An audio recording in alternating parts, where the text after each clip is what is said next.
This is Walter Kerr, Sunday drama critic of the New York Times. The playwright S.N. Behrman has often spoken of the rather odd behavior of critics. He's pointed out, for instance, that when his first play opened, a play called The Second Man, the notices it received were more or less lukewarm, certainly mixed.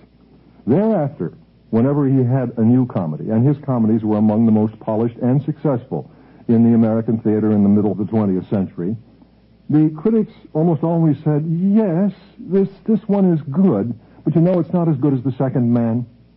Well, we've heard about critics and we have our doubts about them. I suppose the commonest question that is ever asked of a reviewer or a critic is this one. Just what standards do you use in judging a play?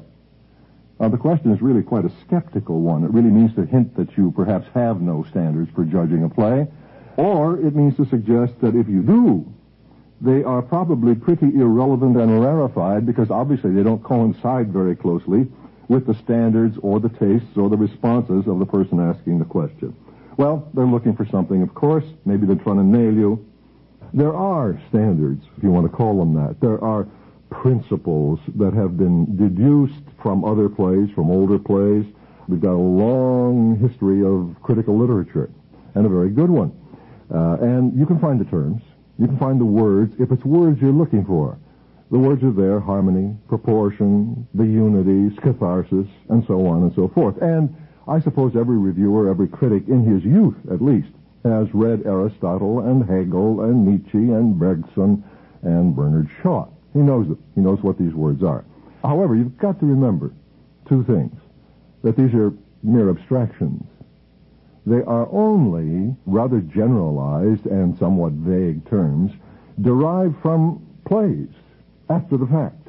They didn't come into being before the plays. First there were plays, and the plays worked.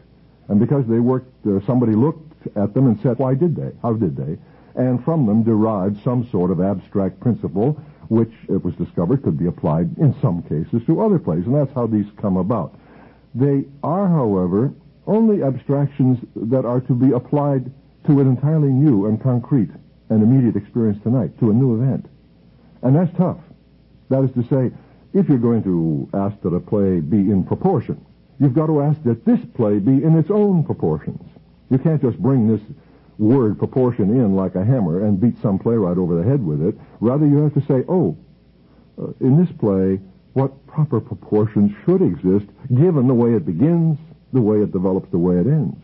It has its own character, its own quality. And if you use the term at all, if you use the standard at all, you can only use it in relation to an immediate, concrete, and new experience in the theater, not all by itself. And it may not fit.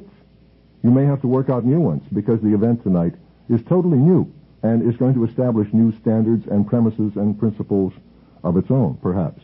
The other thing to be kept in mind about these abstract principles is that anyone who's gone to all the trouble to dig out the known standards, to read about them, to find out what the commonest words are, they are probably long since absorbed into his bloodstream by a process of osmosis. That is to say, he reads about them when he's in school, when he's in college, when he's first studying his trade, if he thinks he's going to be a reviewer.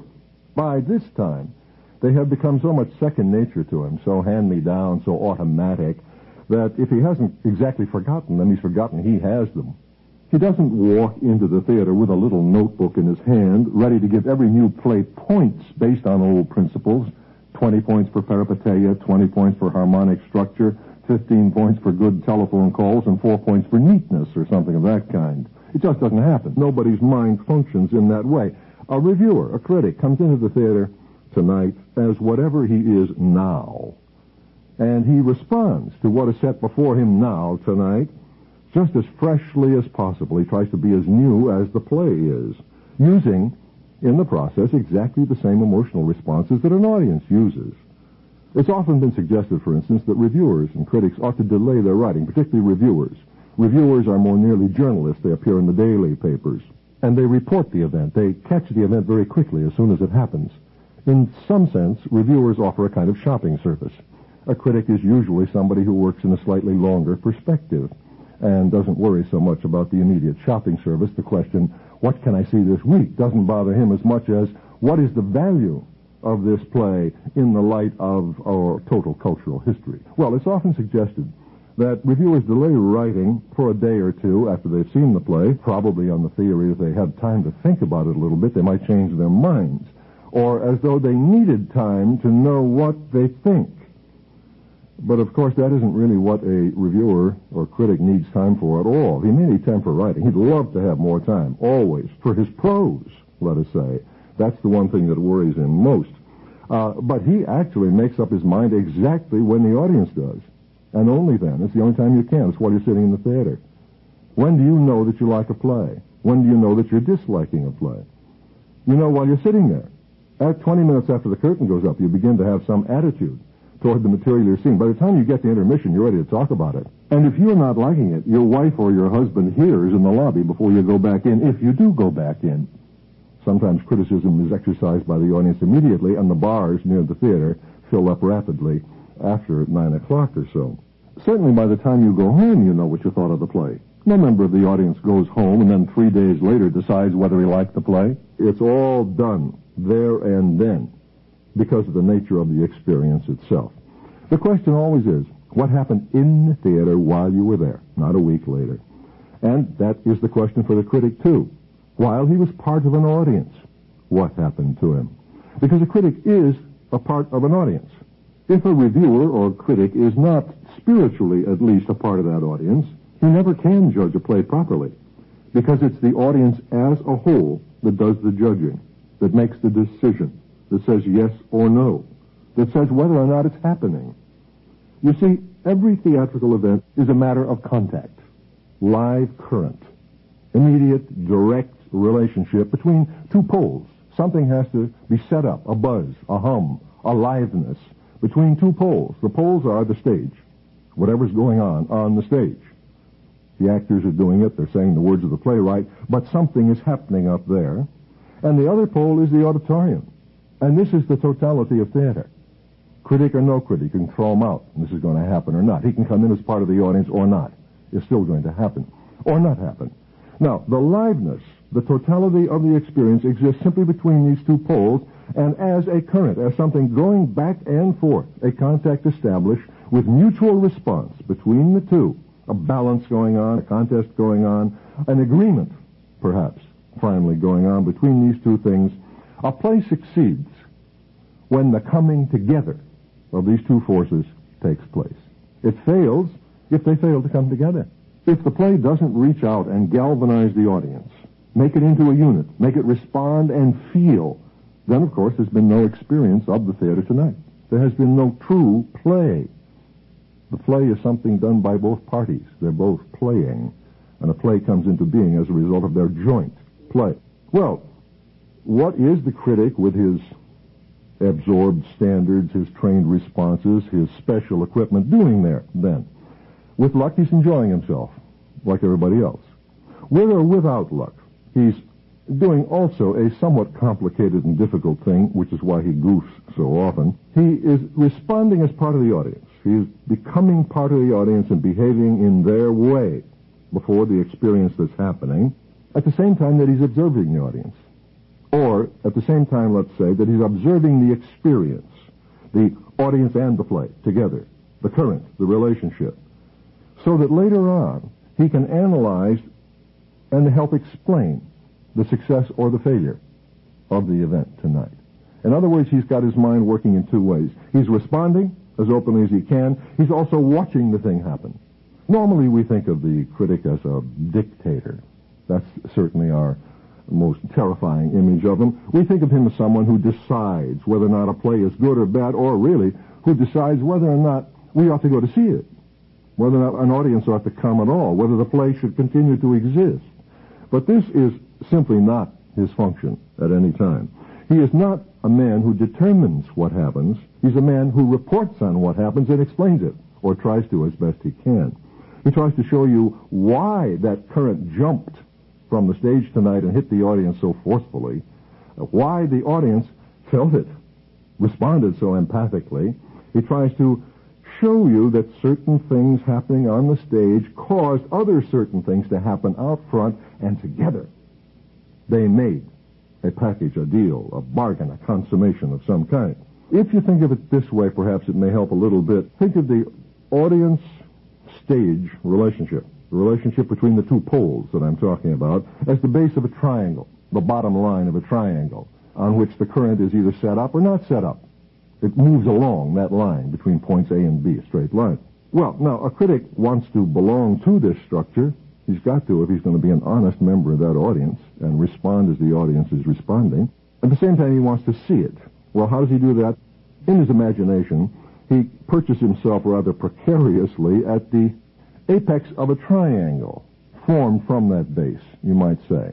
In other words, you've got a baseline, the straight line formed by the relationship of the audience and the stage, and he imagines himself at the apex of a triangle formed by that base, where he's in a position, he's still connected, you see, to the total experience by means of the triangle, but he's now in a position to look down and see what's happening along the base, along the current down there. And if he can see this, if he can keep an eye on it, and if he can understand it, and then if he can explain it, if he's good enough, he may be able to help both the playwright and the audience understand what happened to them tonight, which is a valuable thing to have. But that comes later, and it's after the fact, and it does not interfere with the fact. It's in no sense dictatorial. It is not the critic's job to dive down from that hypothetical apex and cut the line, separating the two forces A and B that are in such fine contact, electrical contact there. It isn't his job ever to decide what we shall see and what we shall not see. It's not his job to prevent the two coming together.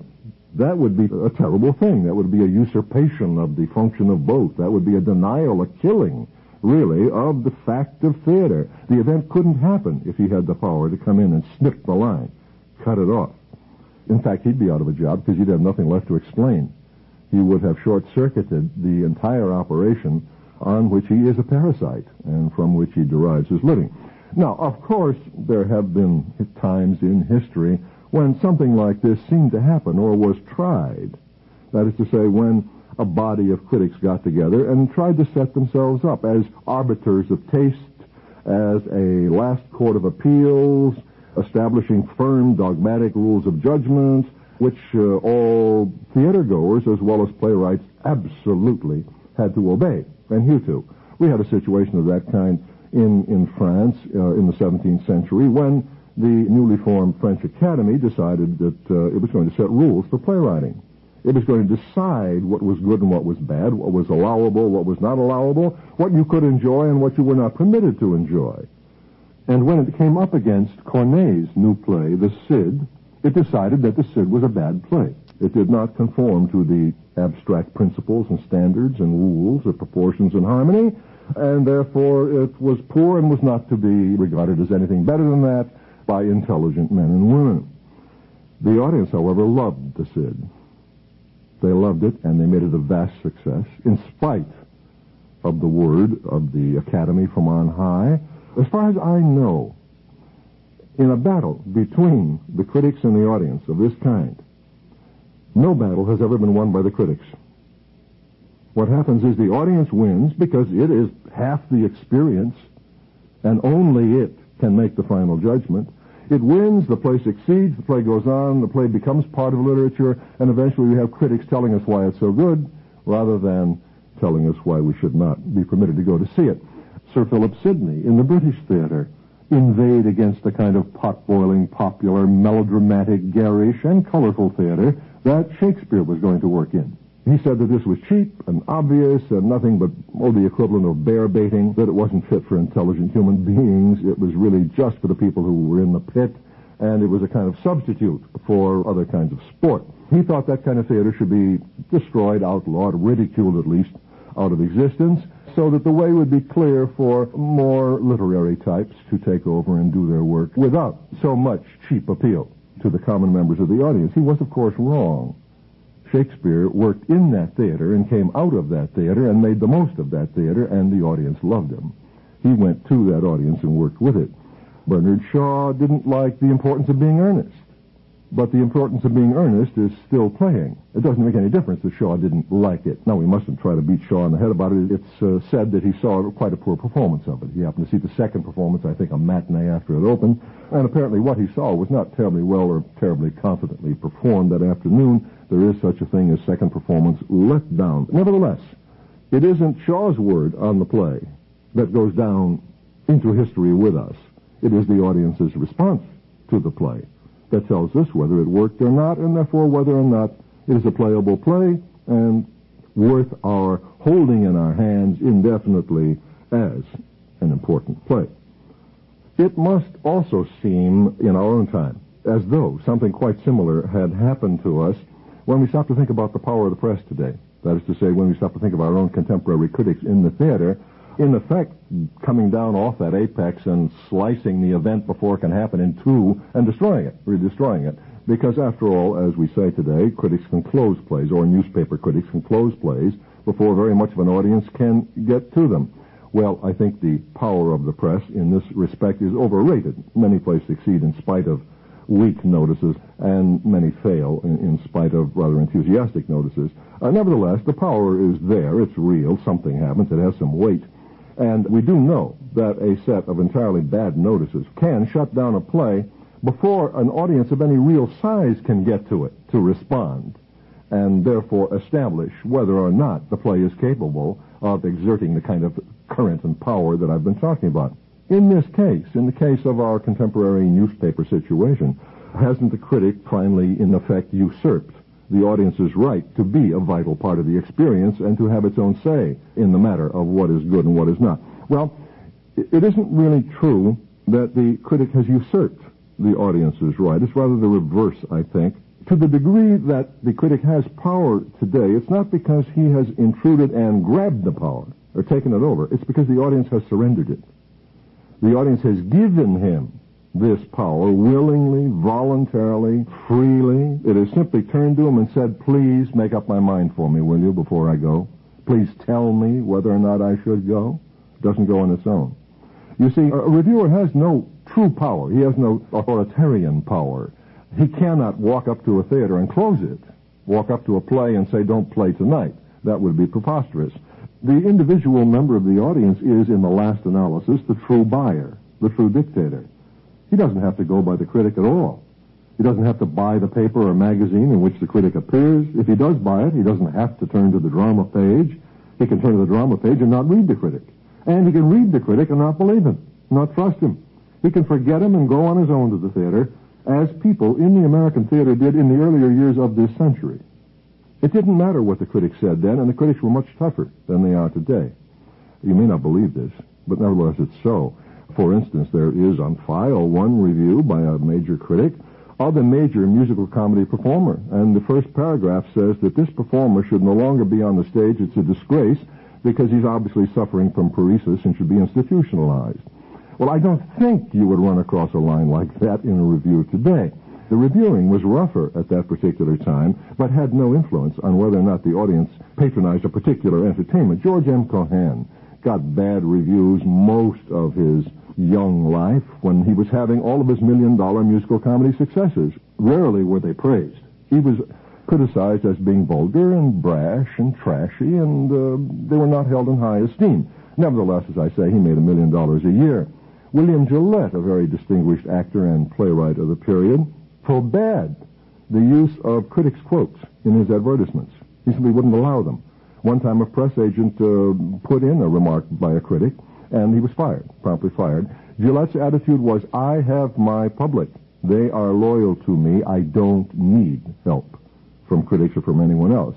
Not long ago, I checked newspaper files up through the 1920s, and I noticed in the ABCs, which are the alphabetical listings of all the shows now running in the city, that in these advertisements, in the late 1920s, the time of Showboat, Rio Rita, other famous titles you remember, there were no critics' quotes in these advertisements at all. Not one. Apparently, the audience was still making up its own mind. Something happened thereafter. Something happened beginning somewhere in the 30s. And gradually in the 40s and 50s, there was more of a surrender of the audience's right to make up its own mind. For years, films defied critics. There were film critics. Didn't make much difference what they said. perhaps a slight difference. People might think, well, I gather that Gloria Swanson's new film is not as good as her last one. I'm going anyway. I like her, and besides, we want to go to the movies tonight. That is to say, you had a steady, loyal, movie-going audience that went twice a week no matter what. I think something like 90 million people a week went at that time. And criticism had no serious influence on the particular films that the audience chose to go to see. That may be a clue to what has happened to us in the theater. Films could defy criticism at this time because they were popular. They were loved. The audience insisted on its own right to make its choices. It acted freely, used its power, went to see what it wanted to see. When the theater was popular in the same sense, was loved in the same sense, when there was a general theater-going habit, in the time of William Gillette, George Cohan, the same thing could happen. There was no problem of criticism, even though it existed. It would seem that the problem really began in the early 1930s. Undoubtedly, the Depression had something to do with this, because with money so hard to come by, the theater naturally suffered. Also, I think talking films, the arrival of talking films, had something to do with it. All of the actors and the playwrights, too, that had kept the Broadway theater alive during the 20s were now out in Hollywood, and the competition from the screen, the verbal, the out-loud competition from the screen was simply tremendous. It was hard on the theater. At the very same time, and unluckily, I think, the theater had begun to become transparent in its forms, in its shapes. Its architecture had staled. The kind of play we looked at had grown stale and familiar. I think we were wearying of it, and it hadn't begun to change yet. We were beginning to wait for something new to happen. And I think it's in this period that the audience decided it would no longer make its own choices or assert its own right. It decided to ask the critics to go as advance scouts over this dangerous terrain and detect the booby traps, please, so that I won't get blown up. You tell me whether I dare go to the theater tonight. And gradually the critic's power came into being simply because it was handed over to him by the members of the audience who actually possessed the power. Let's hope that that time is about ending in the theater now, as the theater gradually recovers itself or rediscovers itself, as it finds new ways, new excitements, new possibilities, new aspects of its own nature that it can use to generate energy, real energy, energy that will grab people and pull them into the theater. I think that we may return to what we had in the time of William Gillette, where the members of the audience will perhaps read the reviewers. We all do hope they will, because none of us wants to be out of a job. Read the reviewers, decide to see for themselves, and later on argue or discuss it. In that case, everybody will be happier. That is as it should be. That is, it means that everybody in the situation will be freer when that comes about again. It frees the reviewer to say what he pleases without worrying about his effect on the box office. Most reviewers have to fight not to be concerned about their effect on the box office today because the situation is what it is. And a reviewer who was totally free of that, who knew that the audience would make up its own mind anyway, would himself be much happier, because now he can just go right ahead and say anything without causing an increase in unemployment somewhere. It would free the audience to respond, to talk back, to argue. It would lead to the conversation that ideally criticism ought to be. It should be a conversation between the reviewer, who likes to chat about things. He loves the theater. He wants to talk about it, and he wants somebody to talk to. And if he lacked immediate power, life or death power, that conversation would get much more relaxed and possibly become much more profitable, it seems to me. Well, there are a couple of questions, though, about all this. I'm making it seem too easy, perhaps. One of them is this. Is the audience really equipped? Is it equipped to respond properly and make its own decisions without the helping hand of a trained guide? Is it able to do this intelligently? And doesn't the critic possess certain qualities of taste that may be superior to the audience's because of his equipment, because of his training, so that they ought to listen to him first and pay attention before they squander their time, their money, their goodwill on the theater? Well, we hear a lot about the need to educate the audience's taste and improve it, and critics sometimes labor to do so. We also know that the audience is not terribly interested in this project. You talk to a member of the audience, and what you hear him say is, look, I don't care about you and your standards. I just want to be entertained. I go to the theater, I'm tired, I want to relax, I don't want to be put to work as I have been working all day. I think I'm entitled to a little something in my hours of relaxation, and that is what I want, and you please give it to me. Well, first of all, what about this matter of wanting to be entertained? Is that so terrible? I mean, is it a sin to wish to be diverted and pleased, perhaps in a casual way in the theater? No. I don't think that we should all tighten our belts and compose our faces and say our prayers and not wish to be entertained when we walk into the playhouse. That would be a little silly of us, I think. Suppose we simply say that entertainment is the slightest form, the lightest form, of a value that in itself may be quite profound, that it can lead to desires and satisfactions that are buried deep in our natures. The proper word, it seems to me, for what the theater is all about and all the arts are about is not entertainment, but pleasure. Pleasure, because pleasure has overtones, richnesses of meaning that carry us a lot farther. When somebody says he wants to be entertained, it does, of course, mean he wishes to be pleased.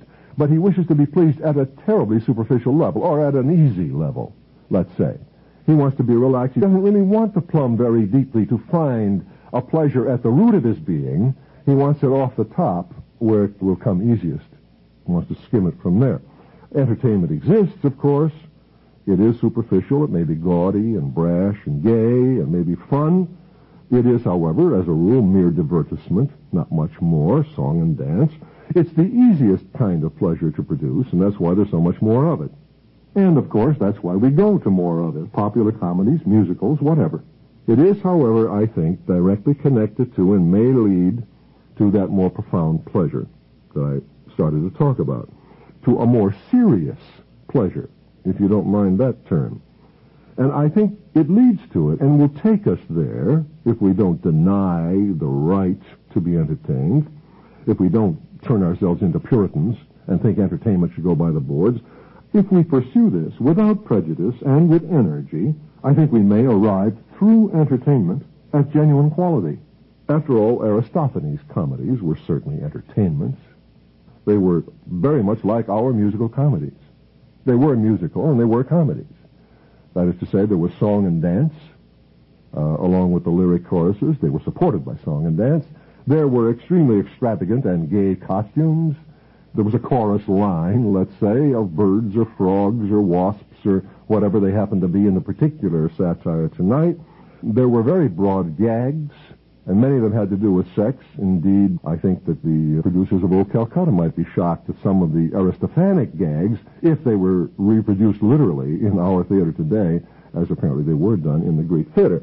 This was certainly a kind of theater that any contemporary Greek businessman might have enjoyed if he'd gone to it.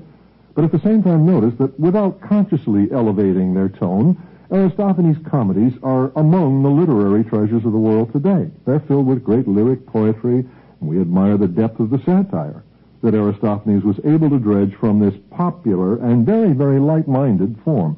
In the same way that the clowning, the free clowning of something like the Commedia dell'arte led to Molière, in the same way that some very, very cheap melodramas enjoyed by the audience for the spectacular murders, for the ingenious suicides, for the mad scenes, led to Shakespeare. We know perfectly well, we have some of the plays, that some pretty garish stuff paved the way for Hamlet. Pretty garish, but loved by the audience. Entertainment is the surface of pleasure. Let's say we're merely scratching the surface when we manufacture it, and when we enjoy it. Something else, something better, lies beyond it. Before we try to say what that is, let's take an intermission.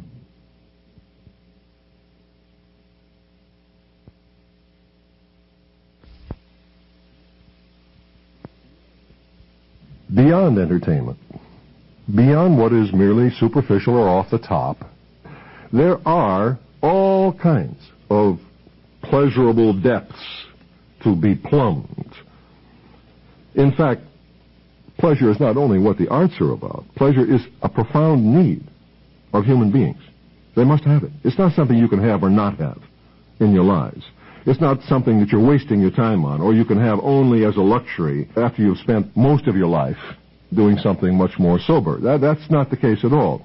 And I'm talking now about real pleasure, about just unmitigated pleasure, gratified delight of some kind. Thomas Aquinas, a sober-minded theologian of the 13th century, said, "No man can exist without pleasure. Can't exist, can't live, can't survive, unless you have pleasure, and pleasure in pretty good doses along the way, not just sporadically." When it came time for Thomas Aquinas to try to define beauty, he defined beauty as that which, being seen, pleases. He's hung it all on pleasure again. And beauty is simply a pleasure, or to be defined in terms of pleasure, as pleasure may well be defined in return in terms of beauty. Pleasure, then, properly understood and properly pursued, isn't an idle or wasteful or capricious or cheap indulgence. We're not just playing hooky when we go looking for it. We're trying to survive. We're trying to live. We're trying to take in something as necessary as air and water to our survival as human beings. As human beings who don't mind being human and don't mind surviving. It's a feeling that we can have as we look into the nature of things, look deeply with penetration, with a commitment to go all the way, and discover in our probing that what we see is true.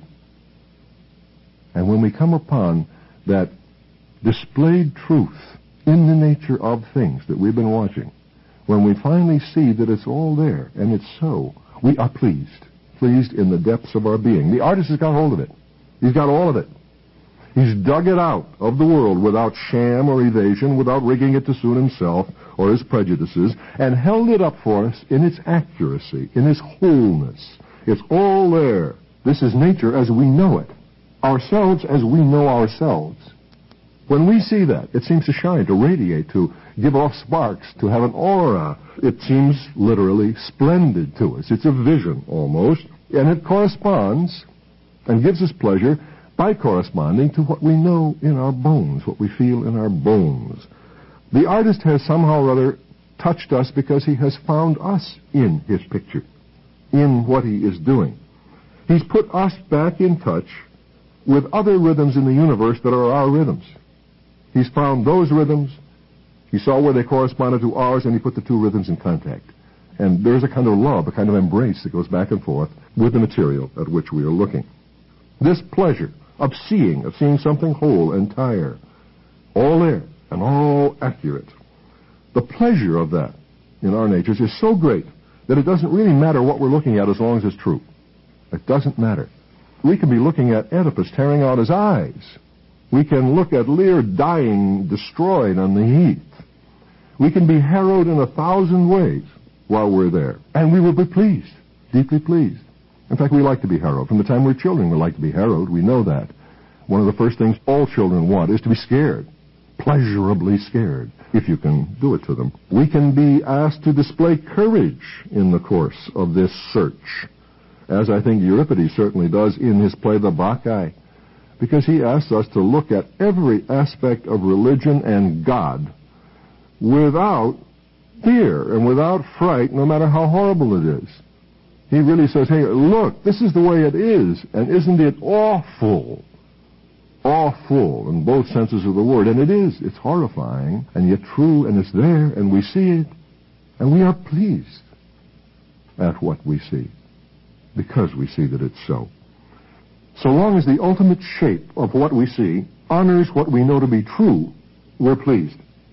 Our pleasure is in the accuracy of what's seen, and in seeing it whole, seeing it lit up, illuminated, brilliantly, all at once. Now we take a deep satisfaction. Now we feel that we're at home again. Well, how do we know that what we see is so? I mean, how can we be sure that it's so? Or how can we be so smart as to look at it and render a judgment on it? Well, I said that we do this in our bones. We know in our bones that it's so, and that's about as close as you can get in a way, because our knowledge when we are looking at something of this kind, at beauty, and are pleased by it, is not a reasoned knowledge. It's not something we figure out mathematically in our heads. We don't have any evidence for it. We can't bring footnotes or documents to bear on it to support us. We didn't read it in a book. We can't take it out and put it in an adding machine tomorrow. It's not a syllogism. We have nothing statistical to back it up. It's what is called intuitive knowledge. But that's a kind of knowledge, too. That is the intelligence at work.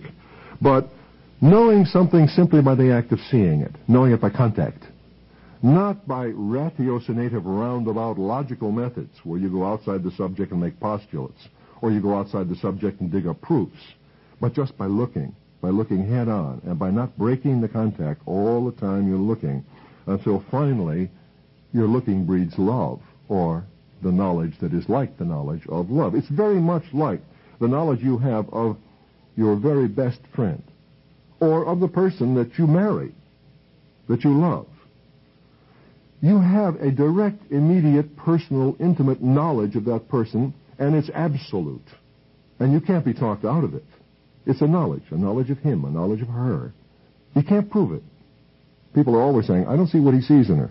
And that's the truth of the matter. You don't see what he sees. But he sees.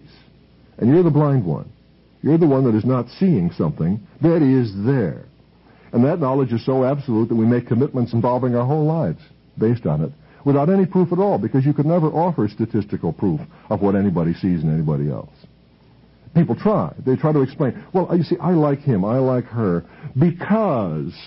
And then they start to give reasons, and the reasons are hopelessly unconvincing, even to the person talking, because you can't get hold of them in that abstracted or rationalized way.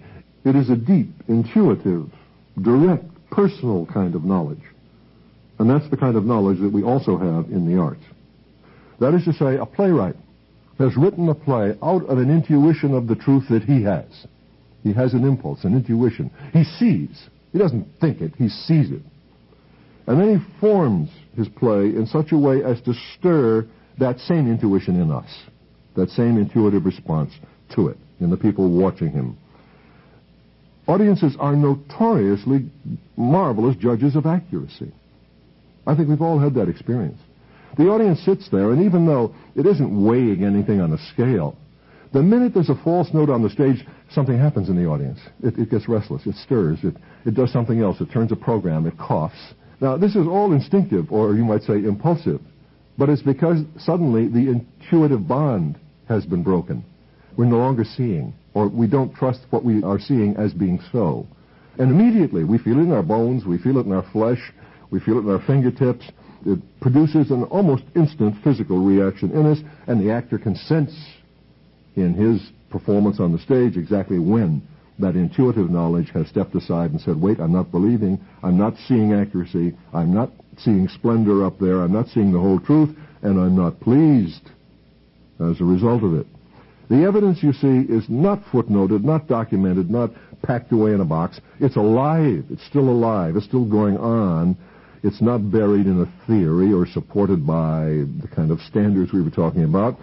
It is happening. It's before us, and the only way we can know it, the only way we can be pleased by it, is by a continued relationship with it. And both members of the audience and critics share the need for and take delight in the same kind of ultimate pleasure, this marvelous pleasure that can be got. It is not the exclusive preserve of a critic. The audience likes Hamlet, likes Lear, likes Death of a Salesman just as much as critics do. And a critic actually has to watch himself. He has to be careful that he doesn't gradually divorce himself from this kind of immediate and total and intuitive experience. Christopher Fry, for instance, the playwright, once was asked to review a play. And he tells us that he simply couldn't hear a word of what was going on the stage because of the rattle in his own head thinking what he was going to say about it.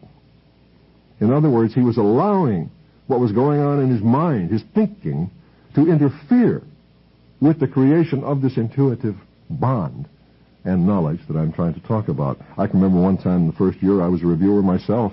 I was on my way into a theater. I was pretty green at the job and extremely nervous. I was on my way into the theater, and I suddenly got in a state of panic. I thought, I don't know what I'm going to say about this. And then I realized, wait a minute, you haven't seen it yet. And I calmed myself down and went and looked at the thing to see what I could find out to say about it. We do have to watch that with our principles and our theories and our attitudes, we don't fill our heads before we get anywhere near the playhouse, with the result that there's no room left in them for the play to penetrate. The critic does have to maintain a kind of precarious balance between sharing the experience then and preparing himself to reduce it to more rational terms a little later on. The audience doesn't have to bother with this, you see. You know, the audience can come out and say, oh, I loved it, or I hated it. If you drag me to a thing like that again, I'll never speak to you as long as I live. And that's all the audience really has to do. The critic's job is a little more complicated. I remember at one time, to speak of members of the audience and what they had to say, that my wife had a play running on Broadway, which was a considerable success, and her mother naturally came from her hometown to see it, and saw it 2 or 3 times, and was delighted, of course, with its success. While she was here, my wife took her also to see A Man for All Seasons, the Robert Bolt play, and a serious play. On the way out of the theater, her mother said to her, and she was rather stunned, she said, Jean, isn't it strange that a play this good could be a success? That's what audiences say, or maybe just mothers. But we're not going to get an awful lot of comfort out of them, I don't think. Well, the second question. If the audience is pretty intelligent and pretty accurate and pretty quick in its responses, and pretty reliable in its responses, doesn't the critic still have a more carefully formed taste, a more developed taste, something more refined? And therefore, isn't he or shouldn't he be a better judge, a better guide, somehow or other? Well, if he's any good at all, he will have, no doubt, a kind of taste that may be developed beyond that of some members of the audience, though by no means all. Obviously, it can't be very different from the audience's taste, or it'd be out of touch. It can't be developed to the point where he will dictate or is totally out of touch with the audience if what we've been saying all along here has been true. If the real experience happens between the audience and the stage, if the audience really does respond intuitively to a truth set before it and know it as a truth, if the event in the playhouse has got to be a total event embracing everybody, including the critic, then his taste can't be radically different from the possible taste of that audience.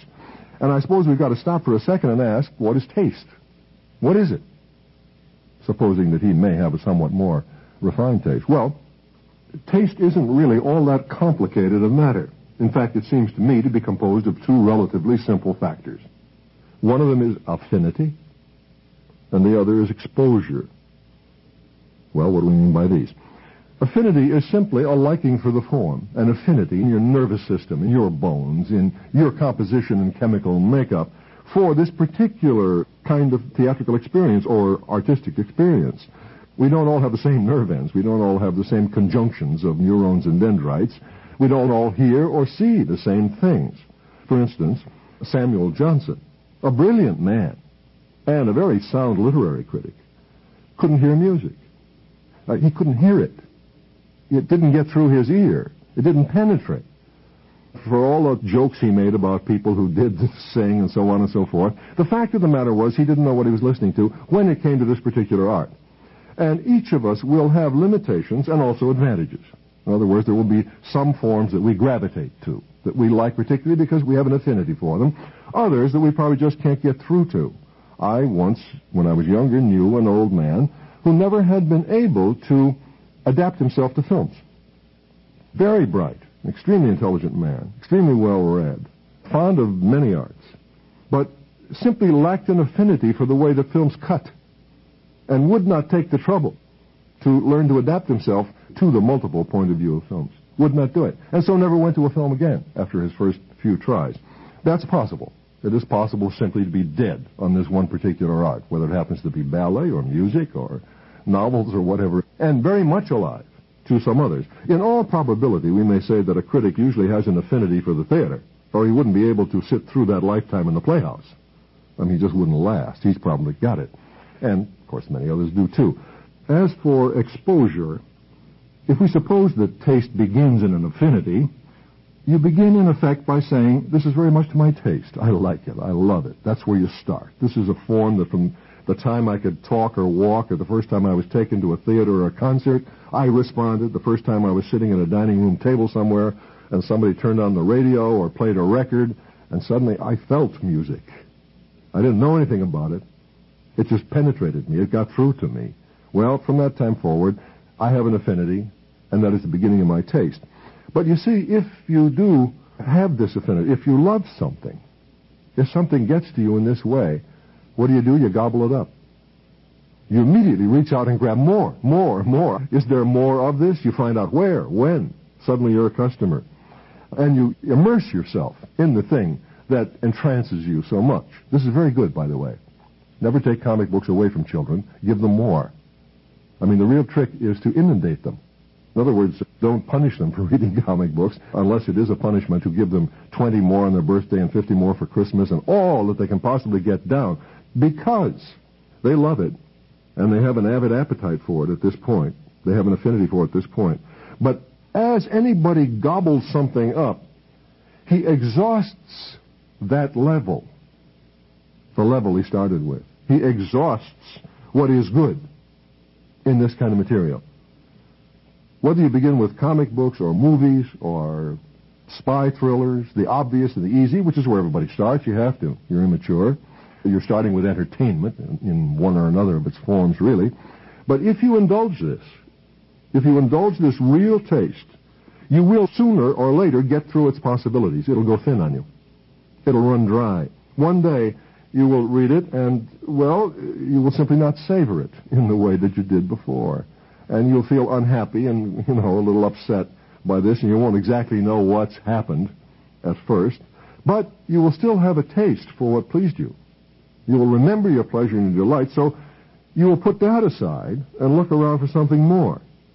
You will look around to satisfy the taste somewhere other than in this vein you have been pursuing and have exhausted. Now, the only place that you can get more pleasure is in something that contains more. That is to say, in something better, even if abstractly better. In a piece of work that is more complex, a little more complicated, because that's what you need now. You've seen through the other thing.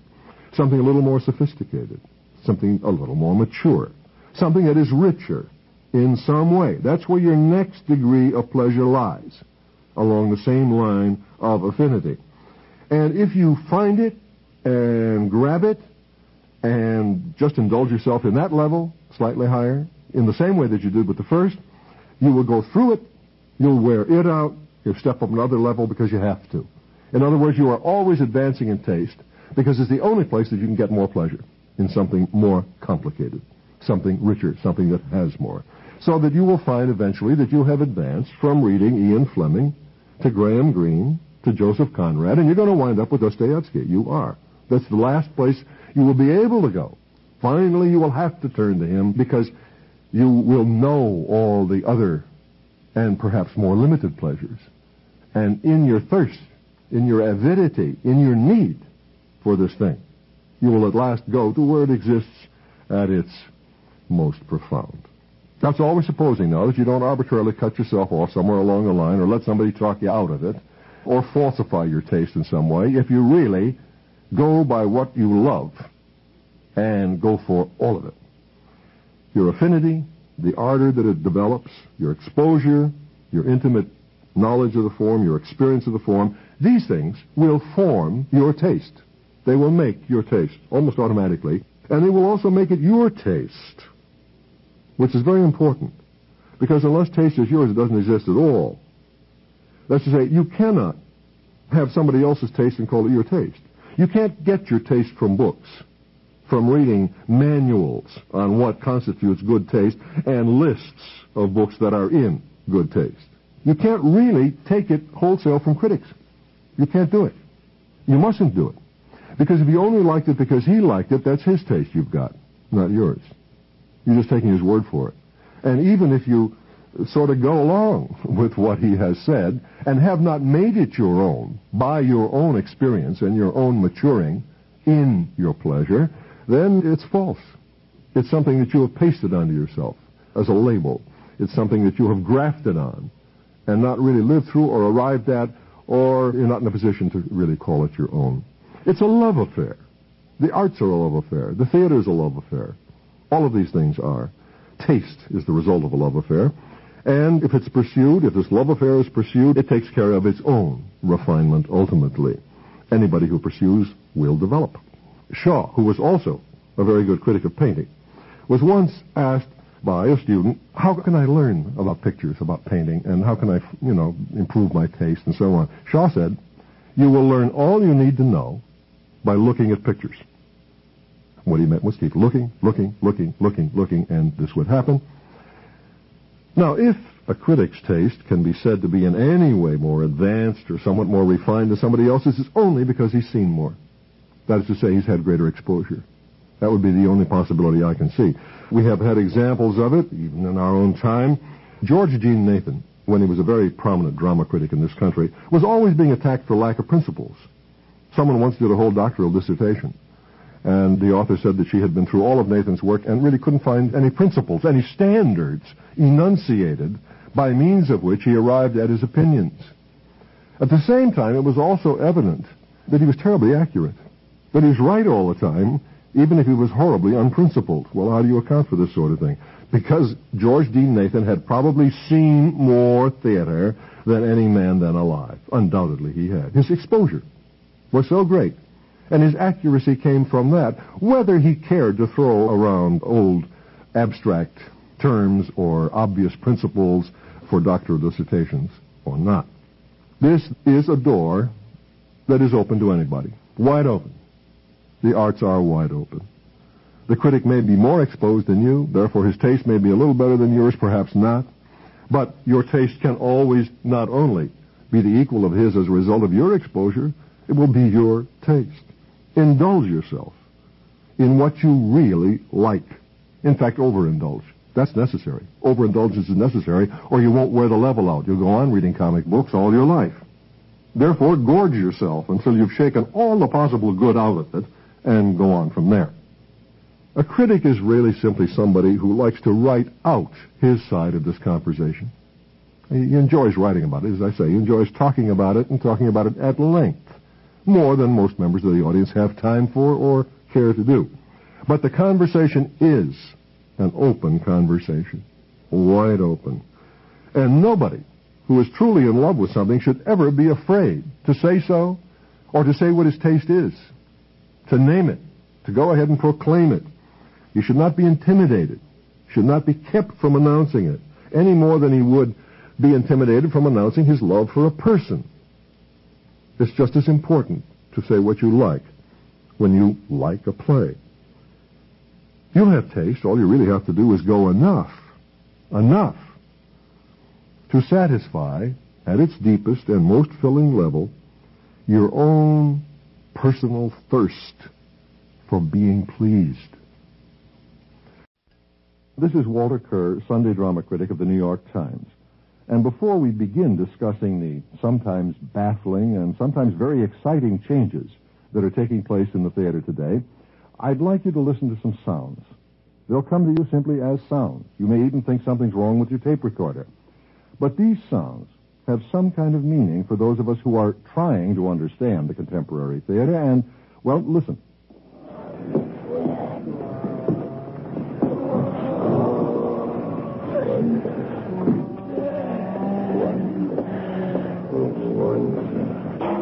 All right. Those sounds, those noises, if you will, must seem extremely curious. If you're a serious theatergoer, they probably don't offer much in the way of intellectual content, and if you are the kind of playgoer who goes for entertainment, you can probably forget it. But they do come from a play called Acropolis, created and staged by a man named Jerzy Grotowski, about whom we'll have to say something a little later on. And we may learn something from them. To do so, we've got to face the fact that we're dealing with what is called experimental theater, the kind of theater that's taking over more and more in this last third of the 20th century. And as we go to experimental theater today, probably the strongest sensation we have is of things disintegrating, as those sounds certainly seem to be sounds disintegrating, of things coming apart before our eyes, dissolving as we sit there listening. Well, not only dissolving, nothing so gentle as that. Very often breaking, cracking, splintering open, sometimes very violently. The strongest sound that we hear in the playhouse today is of a world being splintered, coming apart, being attacked, almost as though a demolition squad of some kind were at work. Well, I suppose that's hardly surprising in these years of the century when absolutely everything in the world is being challenged. We are issuing challenges to every form of authority, to every kind of institution, to every belief that we've known down over the years. In the field of politics, in religion, in academic life, and, of course, in the theater. Now, part of this mass movement, this questioning and destroying, too, may be attributed to what the 18th century philosopher Hegel called vexation. That is to say, some of it is mere spite. Some of it is just a blow-off against frustration. Some of it is a matter of breaking things apart because you don't think you're going to be able to handle them successfully. Hegel was extremely unhappy about this in his own time, 200 years ago. He was going through just such a time. Hegel particularly admired the Greeks, above all, their fortitude, their stamina in the face of disaster. As he said, the Greeks knew they were going to die. They knew things were going from bad to worse. They weren't going to get a lot better in a hurry. Even Achilles' horse wept for him, knowing what his fate ultimately was to be. But at the same time, the Greeks, knowing this, went on with their work, stayed with it, did what they could, constructively, for as long as they could. They didn't allow it to weaken them or force them to collapse into tears. Now, in Hegel's view, in the 18th century, the people he knew, in the society he knew, seemed to him to have turned into crybabies.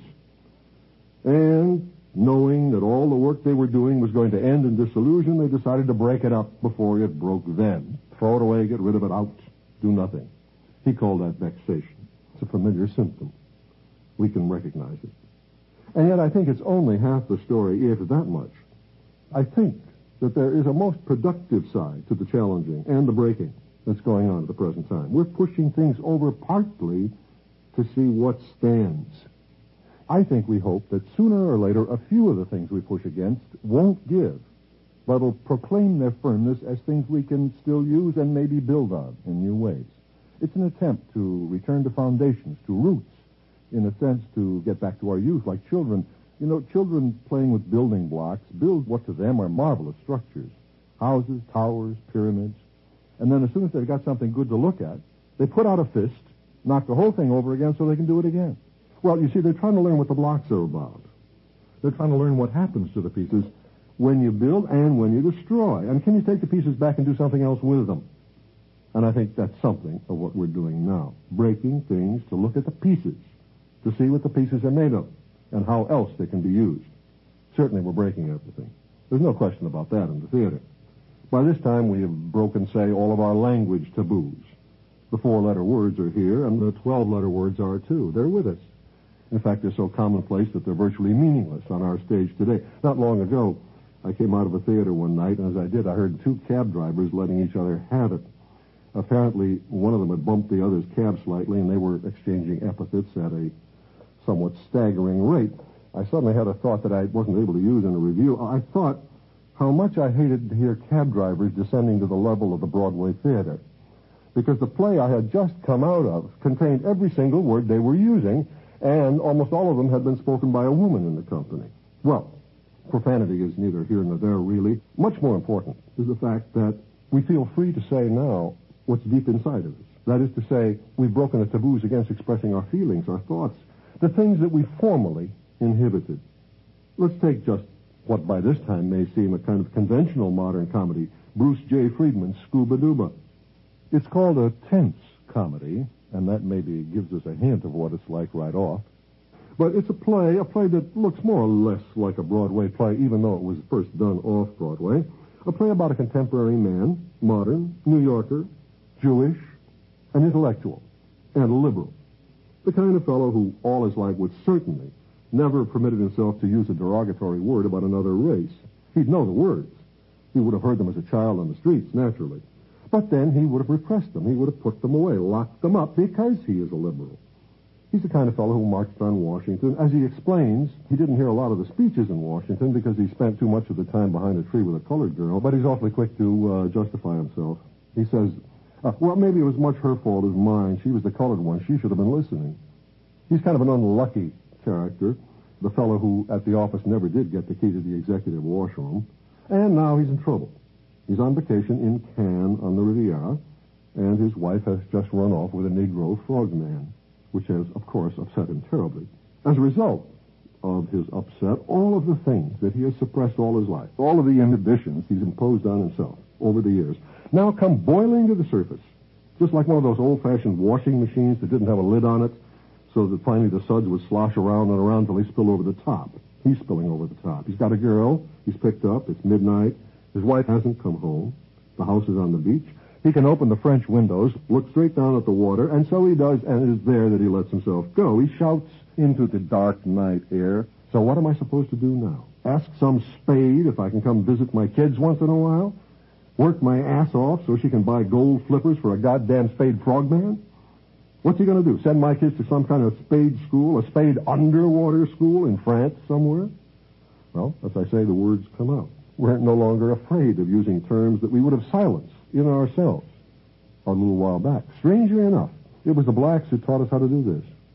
The first real eruption of this particular kind, in the theater at least, came from black theater. If you happen to go to see an off-Broadway play like Big Time Buck White, the first thing you'd notice was a man, a black man, coming down the aisle and turning to look at you, saying to you, well, you came to get burned tonight, did you? You're gonna. And so we were. From the stage, there poured all the language, all the vituperation, all the malice, all the open malice, justified or unjustified, hysterical or true, that had been bottled up for years. If you stayed there that night, by the time you went away, you were, in some sense, a changed man from the words, the strength of the words that had washed over you. Well, as I say, the blacks have taught us how to do this, and we've learned the lesson. It may be a good thing, in that it gets all the material out on the table, everything out in the open. No more evasions, no more foolishnesses in which we pretend not to be using or even knowing certain terms. The more honest we can be, the more open we can be back and forth, I suppose, the better it's going to be. Well, at the same time that we're breaking language taboos, and taboos having to do with the thoughts behind the language, we're also shattering the taboos about subject matter, content, about the whole storyline, about what kind of story you can tell, what kind of milieu you can show to the audience. In a play like The Boys in the Band, we go to a homosexual birthday party. Everybody in the play is a homosexual, with one possible exception, one possible straight man who happens to stray into the party, and there's some doubt about him.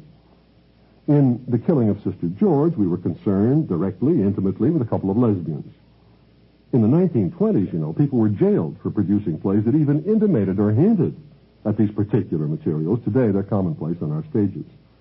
And this kind of open recognition of what was formerly suppressed spills over onto older and more traditional materials.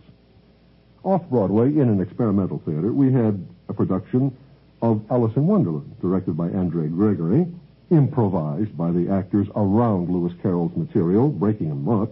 It did not do the materials in sequence, didn't stay with them, but the burden of the production as it went along had to do with taking a new and somewhat seedy look into Lewis Carroll's sex life.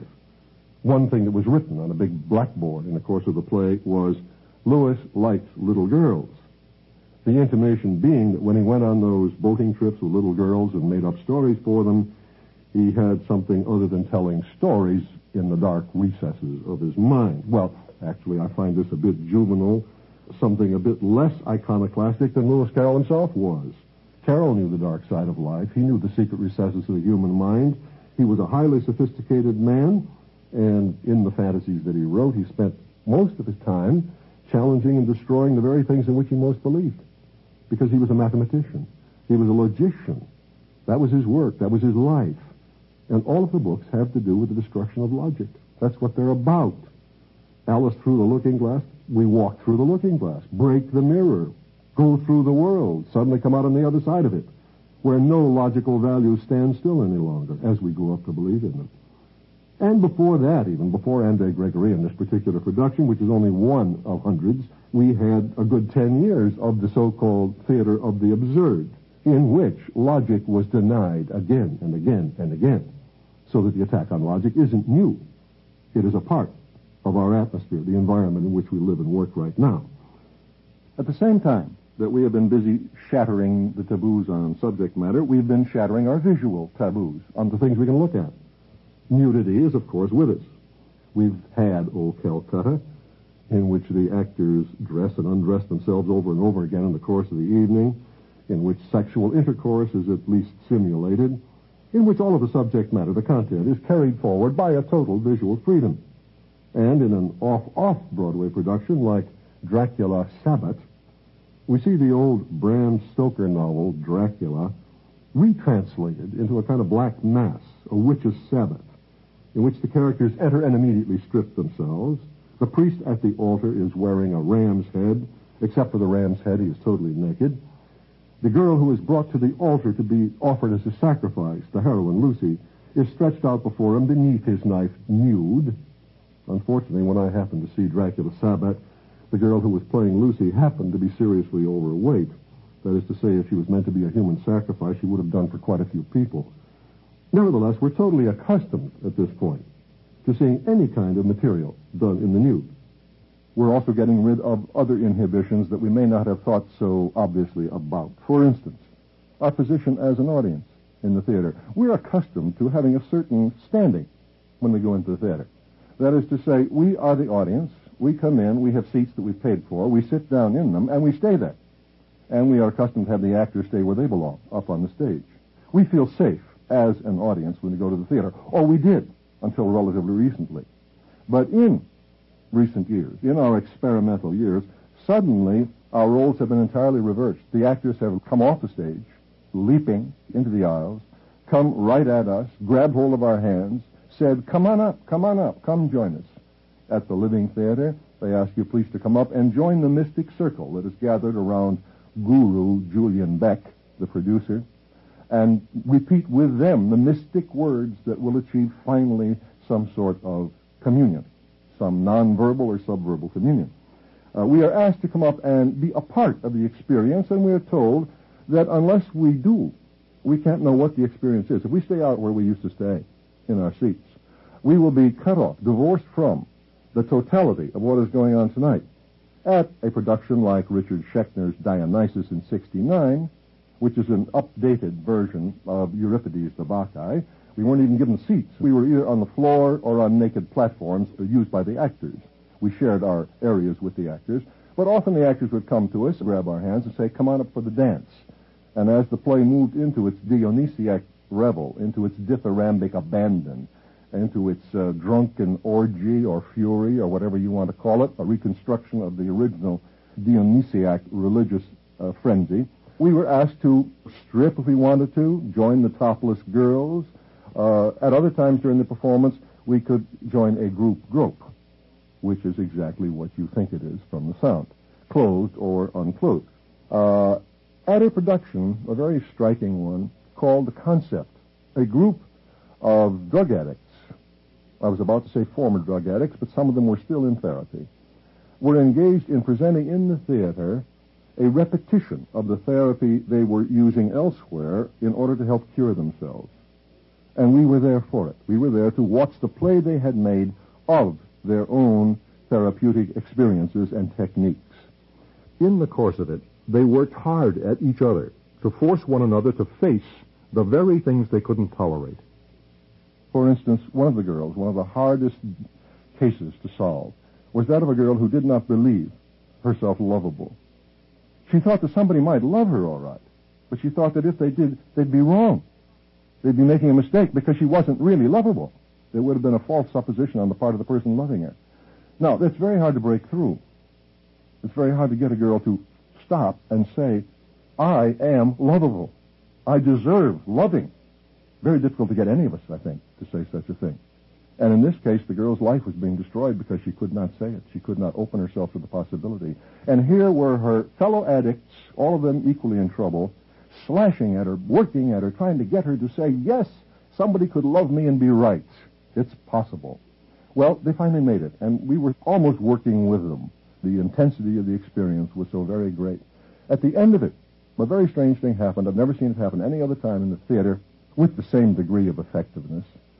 Members of the cast got up and moved out to the audience, went to us who were sitting, the spectators, and said, do you love me?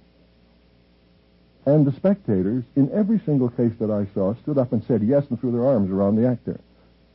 That is to say, the love was given back. It was a perfectly real, new situation. Our inhibitions, as members of the audience, were dropped for that moment, then and there, out of our deep concern and our affection growing so rapidly. Well, now, in order to do all of these things, to reduce our fears, our inhibitions, change our habits and patterns of thought, break the old molds, we also must shatter the space in which these things take place. Now, I don't only mean interchanging the auditorium and the stage, but rather sometimes shifting both while the play is in progress. For instance, a group of Italian performers brought us a production called Orlando Furioso. They had performed it many times in Europe, sometimes in town squares, sometimes in bank buildings. In New York, they brought it into a huge bubble, a plastic bubble, erected in Bryant Park, in which 3,000 people could gather. 3,000 people could not be seated. There were no seats. You simply gathered in the center of this bubble, massed together, all 3,000 of you. And you waited there, crowded, shoulder to shoulder, back to back, stepping on one another's toes, perhaps, until the show began, and you only knew that the show was beginning because suddenly you saw something coming at you at tremendous speed.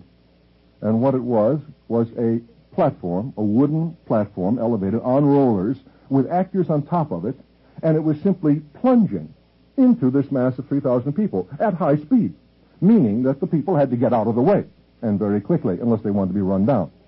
As they leapt out of the way, they would suddenly notice another one was coming at them from the other side, and then a third from yet another quarter, with the result that you were, as members of the audience, in constant motion all night long, and the entire audience was reshaping itself every minute of the time, even dangerously sometimes. The audience had to invent its place in the scheme of things, invent its relationship to the actors, invent its own shape as an audience, and then reinvent it all night long. We were asked to do that. Finally, having shattered the space, having shattered the inhibitions, having shattered subject matter taboos, we ultimately come to the last thing to go. We shatter the play. We break the play itself. For instance, in Joseph Heller's play, We Bombed in New Haven, which had to do with an Air Force base sending pilots out to bomb all sorts of installations under instructions from their commanding officers. We met each of the pilots along the way. But when we met one pilot, he waited until his character name had been spoken, and then he turned around and he said, "I'm really Ron Liebman, and I'm an actor, and I'm the best actor in the company." When the play was performed at Yale, that was absolutely true, by the way. Nevertheless, he too, you see, has now broken the texture, the facade, the structure that used to stand up there between us and the performers as a play. Or in the case of Joseph Papp's production of Hamlet at the Public Theater, Hamlet left the center of the stage at one point, came out into the audience, grabbed hold of a member, gave him a gun, and pulled him down into the arena, into the center of the stage. He then raised the man's hand and pointed the gun directly at Claudius, the king, and then left him there. Now, clearly, the audience is in a position to rewrite the end of the play. Because if that member of the audience who was standing there with a gun decides to pull the trigger, well, I mean, he's changing the ending if he's going to shoot Claudius. And he is free, presumably, to do or not do this, to pull the trigger or not pull the trigger. He can affect the action of the play. He can change the thing that he is looking at. Ultimately, we come, of course, to the work of Jerzy Grotowski, the director of the Polish Laboratory Theater, which is probably the most admired experimental theater in the world today. And Grotowski wants to bring us back to a total reduction where everything depends upon the actor alone and on nothing else. He calls it a poor theater for that reason. He wants to be poor. He wants to get rid of everything. Throw it all out. Break it up and throw it out. And so he doesn't use literal costuming. He doesn't use realistic lighting of any kind, just two harsh spotlights intersecting at the center of the playing space. He doesn't use ordinary auditorium structures. You may sit on a bench against a wall, anywhere that he will place you for this particular show tonight. And he doesn't want to use words. He wants to get the actor back to his basic creative act, which is the first subverbal sound he might ever have made as a human being. Below words, he wants to get at a sound. The existentialist philosopher Unamuno has pointed out that we're not able to communicate because we can speak. We're able to speak because we can communicate. But that means that the power of communication came before the power of speech. Speech is a result of it. We're able to speak because we have this power of communicating. And Grotowski is trying to dig down to find that communication prior to speech, if he can find it, which means that listening to a play of his all evening long may consist of listening to a series of noises, groans, cries of anguish, those very same sounds we listened to as we began this discussion.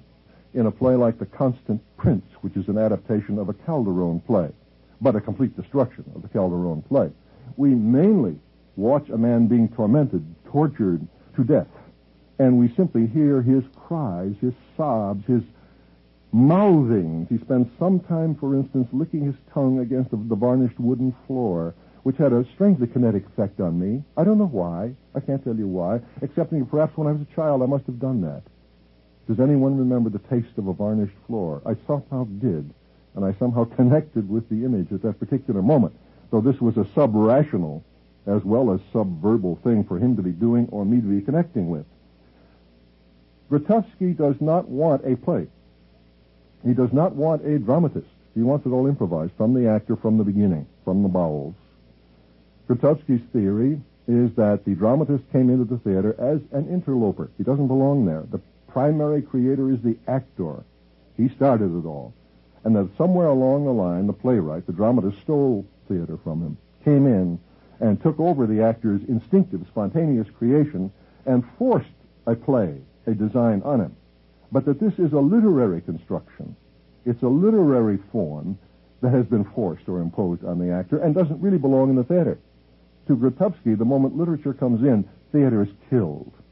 And therefore, Grotowski wants to destroy the play totally. He wants it out of there, even when he uses another man's play, such as he did with Calderon's, as he's done on other occasions. He does it to confront it. Confront it is a standard term for this, which means to mock it, break it up, shatter it, do it in bits and pieces, perhaps recite it at such speed that it could not be understood, no matter how closely you were listening, and even if you did understand Polish, which, of course, most of us who saw it in this country did not. Well, that is Grotowski's ultimate breaking, ultimate attempt to go back to the beginning and start all over. Now, as we try to go back to the beginning, to get at the pieces and see what they're made of, we are necessarily going to run into religion. I say necessarily because drama always did begin in religion so far as we know. We have two growths of drama that can be more or less charted, two sources for it. The first is Greek. Here we have to depend on legend to a great extent, and the legend may be faulty. But our idea, the idea that has come down to us of the origins of drama is something like this, that there was a celebration, there was a religious rite, a choral chant in honor of one or another of the gods. It may have been Dionysus, it may have been any one of the others. And in this choral chant, the group sang and danced praises of the god, or told the history of the god in unison, saying that Dionysus did thus and so. One day, the theory goes, one actor, whoever he may have been, we call him Thespis, but we're not sure, one actor turned around and instead of saying, Dionysus, Lord of heavens, did this, he said, I, Dionysus, did this. And he had become the first actor. It was probably an impulse, it was probably spontaneous and, again, improvisational. And it undoubtedly caused a scandal at the time. Because clearly, at first sight, this is blasphemy. This is an assumption of the role of the god on unwarranted evidence. According to Plutarch, Solon of Athens, the great lawgiver, thought of it as blasphemous and was enraged. When he heard about it, he went backstage to see Thespis. And he said, look, wait a minute, you can't do this. It's a lie. You're deceiving people. You're saying something that you're not.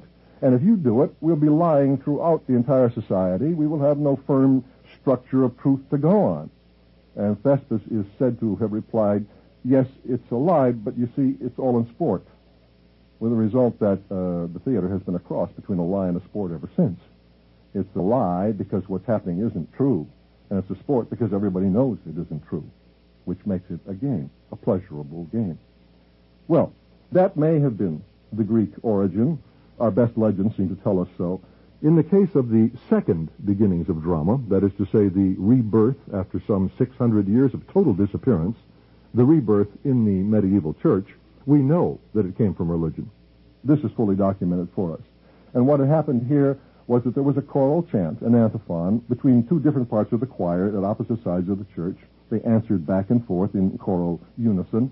And then gradually, as they were doing this and moving from that into a procession, they adopted some mimetic gesture, some gesture as though to carry out the theme of what was being sung about. And the first thing you know, one of them was playing perhaps the spice merchant who sold spices to one of the Marys as she was going to the tomb of Christ, or enacting some other little role along with the singing, and again, drama began there. So, since drama came twice from religion, as we try to go back to the roots of drama, we are probably going to bump headlong, somewhere or other, into a religious motif, and we do in our contemporary experimental theater. We bump into it absolutely everywhere. For instance, the living theater places great accent on its holiness, on the sacral quality of everything it puts its hand to. For instance, the members of the living theater come down into the auditorium, as I've said, and they will not only paw you or attempt to draw you on stage, they will also go through your pockets. They will take out your glasses case, for instance, and when they do, they'll stroke it and they'll say, "Holy glasses case." Or they take out your pen or pencil, "Holy pen, holy pencil," insisting on the sacredness of all objects and the connection, now that we're back at the beginning of things, with a religious motif or mystical motif. In the case of Jerzy Grotowski, he tells his actors that when they have finally stripped themselves of everything and gone back to the first primal improvisational impulse, he says to them, "You will be pure, you will be purged, you will be without sin." Salvation is one of the ends of engaging in this activity. And maybe it's no mistake that we've had a rock musical in our time called Salvation. Jean-Claude Vanatelli, the author of America Hurrah, has moved from that excellent piece of writing to a more improvisational and flexible experience with a group called the Open Theater, headed by Joseph Chaikin. With Joseph Chaikin and his actors, he works spontaneously, creating some of the text for them, but letting them add through their own mime or their own fresh impulses other materials to the text, which perhaps then he helps them to organize a bit. But he wants to work this way. And he does it, he says, in his program notes for one of the group's joint creations called The Serpent. He says he wants to restore the theater to its original religious function of bringing people together in a community ceremony where the actors are in some sense priests or celebrants, and the audience is drawn to participate with the actors in a kind of Eucharist. And so on many fronts, we are moving back to the sacred, the holy, the mystic in our search for that first little freshet, that spring out of which drama once leapt. How successful are all of these efforts? Before we try to answer that, let's take an intermission. All of these experimental movements, all of these efforts at rediscovering the essence of theater can be criticized. And, as a matter of fact, they should be criticized. After all, an experiment isn't something that can go scot-free just because it's an experiment. An experiment really is only as good as it works, and many of them are bound to fail. The proportion of failure in ordinary productions, conventional productions, is quite high, 4 out of 5 as a rule, and we may as well expect that 4 out of 5 experiments at least will fail. Probably the percentage may get a bit higher, simply because, in the nature of things, experimental theater is in process. It's in a state of flux and change and groping. We speak very often of happenings as we go to experiments. The thing to remember is that the experiment must happen. It must happen to you.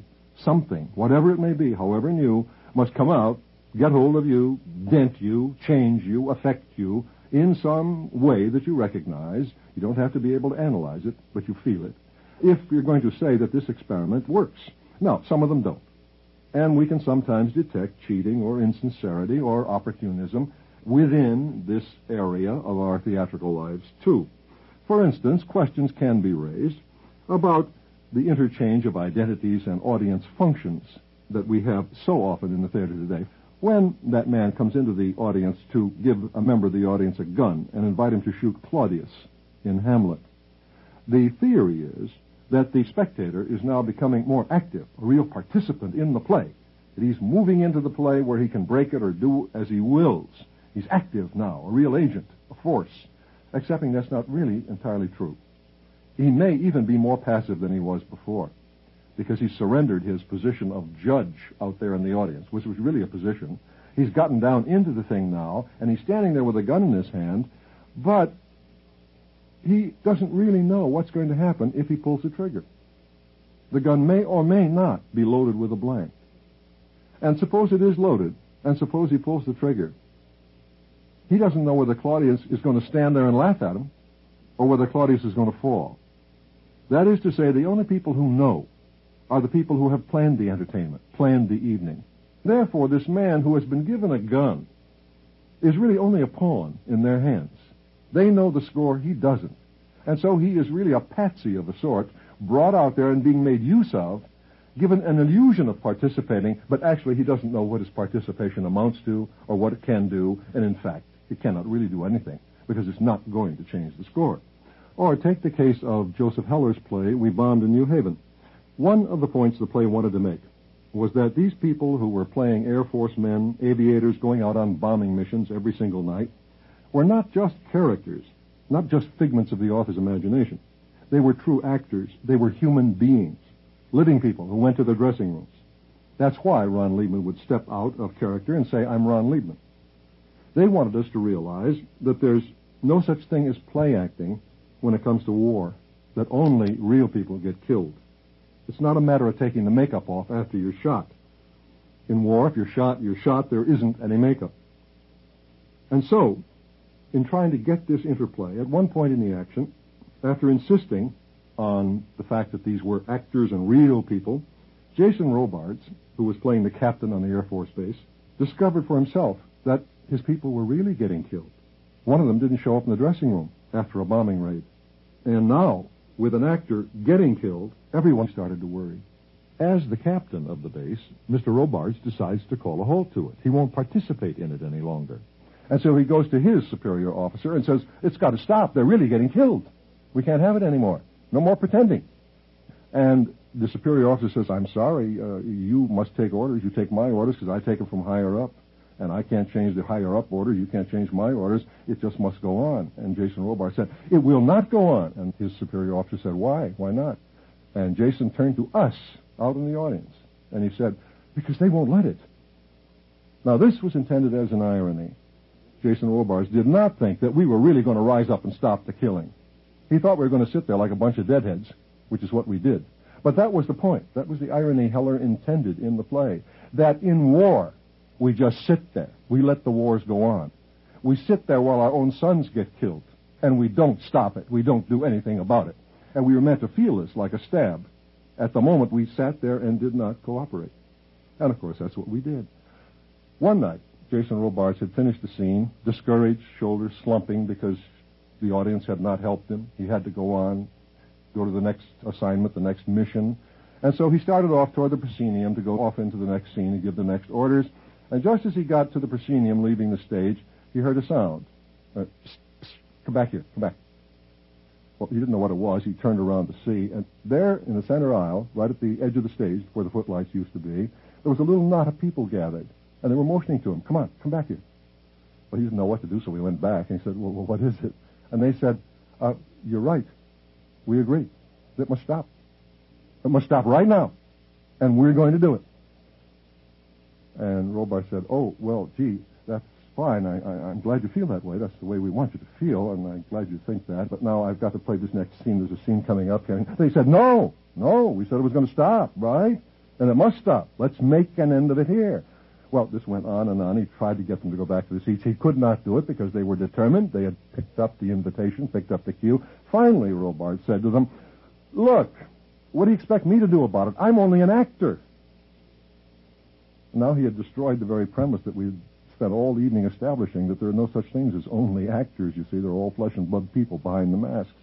I'm told that Joseph Heller, the author, was in the audience that night, and he was heard on the sidewalk afterward saying to someone, you know, he said, maybe I had better write something for Jason to extemporize. And so, again, this attempted use of a new form, a breakthrough, a shattering of the play, has sort of kicked back on itself, to come full circle, and started going the other way. There's a natural built-in rebound, it would seem, in some of our experiments, or at least we should analyze them to see if there are any, where there may be.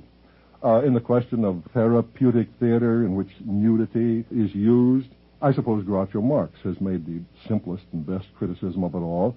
Groucho refused to go to see Hair, in which, of course, there is a nude sequence. He said that he simply stayed home, stripped down in front of a mirror, and saved himself $7.50.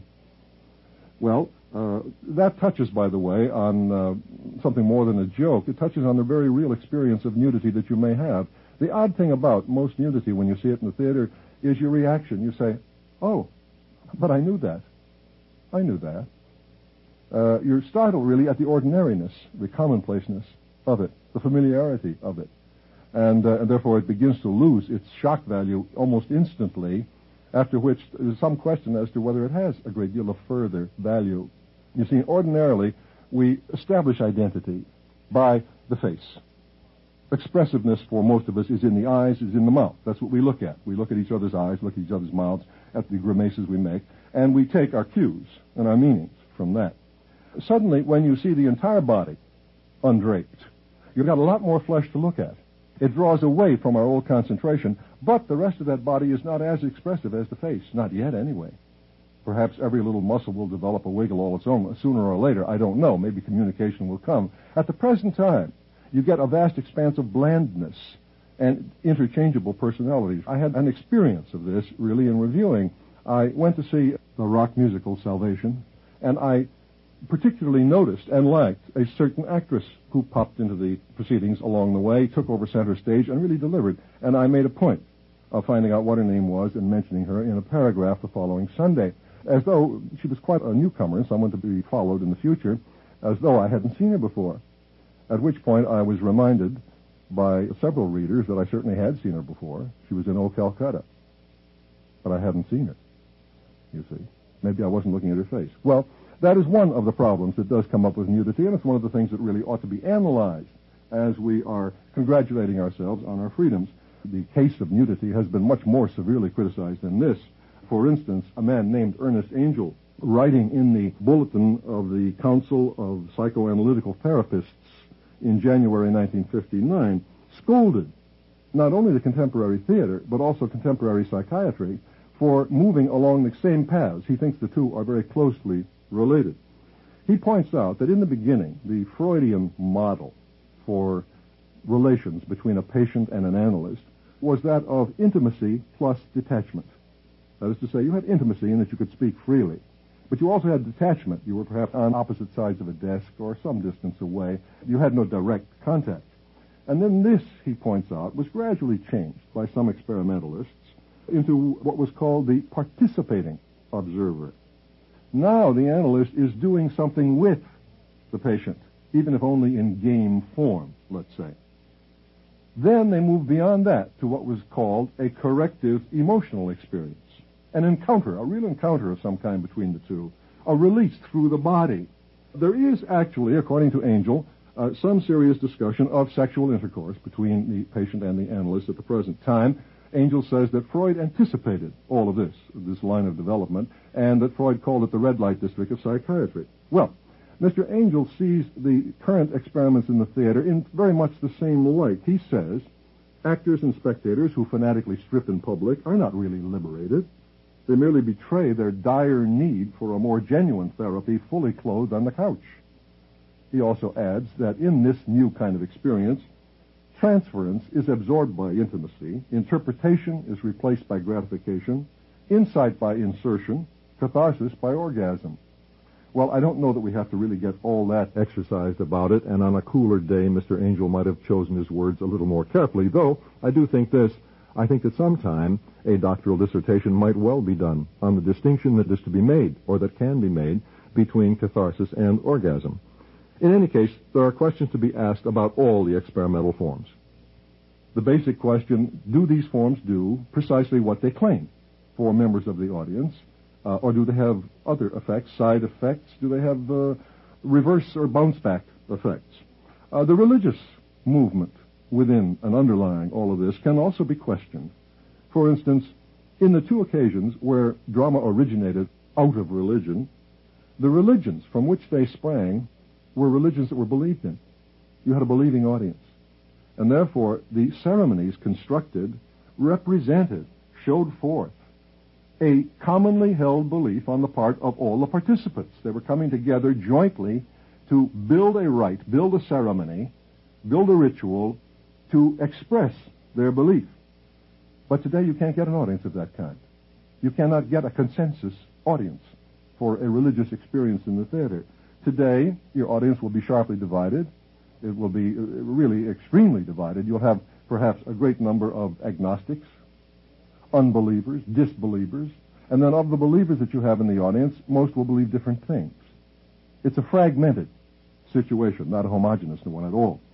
And therefore, what we're really trying to do as you pull this audience together and invite it to have some sort of Eucharistic experience or to behave like celebrants while the actors behave as priests, what you're really doing is reversing the original order, the order in which drama sprang from religion. Now you're using the drama to try to find the religion so that you can build the drama out of the religion after you find the religion. A pretty complicated process. You've got a worm eating its tail here. That is to say, you're trying to create the thing from which you will draw the thing you're trying to create. Difficult? Maybe possible? I don't know. Well, we could go down the line with all of these movements, all of these experiments, and challenge them. You've got to criticize it to see what will stick and what won't. As we're doing it, I think two things have got to be held in mind. One of them is that patience is required. The experiment may not be finished. We don't know yet how far it can go or where it can possibly end up. We don't know what we can find out. We don't know everything yet. We can be surprised by ourselves as well as by other things. And therefore, we really have got to give it some leeway along the way. We've got to hold back a little bit, not be too sudden, not be too sharp, not be too severe.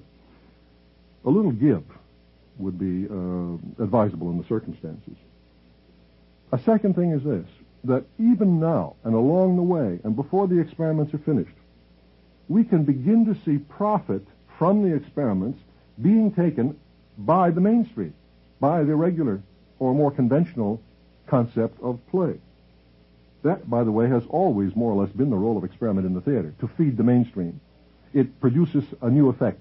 It tries for something new. It works out new devices. And then the mainstream kind of flows along, picks them up in a current, and shakes them out, uses what it can of them, and goes driving along.